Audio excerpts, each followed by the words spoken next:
Hello বন্ধুরা, welcome to my channel. এখন কথা বলবো ইস্টবেঙ্গলকে নিয়ে। ডুরান্ডের টানা দ্বিতীয় জয় ইস্টবেঙ্গলের।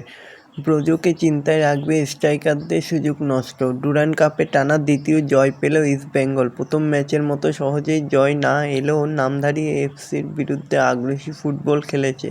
তো বন্ধুরা, এরকমই সব খেলার খবর প্রতিনিয়ত জানতে হলে চ্যানেলটিকে অতি শীঘ্রই লাইক, কমেন্ট, সাবস্ক্রাইব করতে ভুলো না।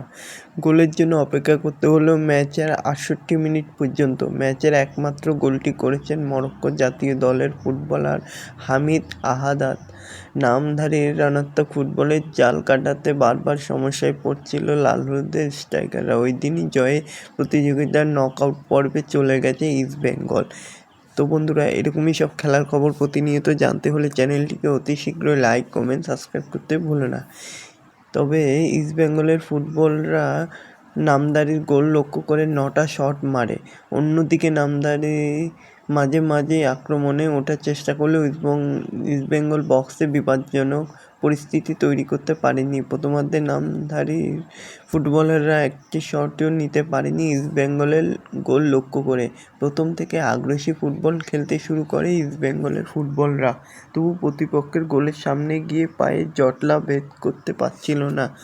তো যাই হোক, গোল তো দিয়েছে এবং ম্যাচ জিতে নিয়েছে। তো ব্রোজো ওই দিন দলের সব বিদেশিকেই মাঠে নামিয়ে দেখে নেন। শেষের দিকে চোট সারিয়ে ফেরা সৌভিক চক্রবর্তীকেও মাঠে নামান। পরিবর্তন হিসেবে নামিয়েছে। ৬৮ মিনিটে কর্নার থেকে পাওয়া গোলে হেড করে গোল করেন আহাদাদ।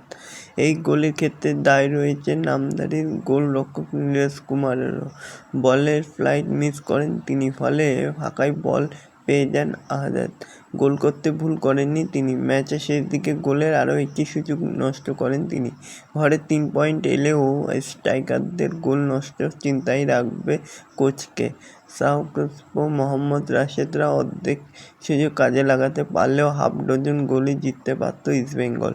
নীরজও কয়েকবার হতাশ করেছেন ইস্টবেঙ্গল ফুটবলারদের। এর মধ্যে ইতিবাচক দিক হচ্ছে প্রথম ম্যাচের পরের দিন দর্শকের অনুশীলন দলের খেলায় একটা ছন্দ তৈরি করতে পেরেছেন লাল হলুদের কোচ।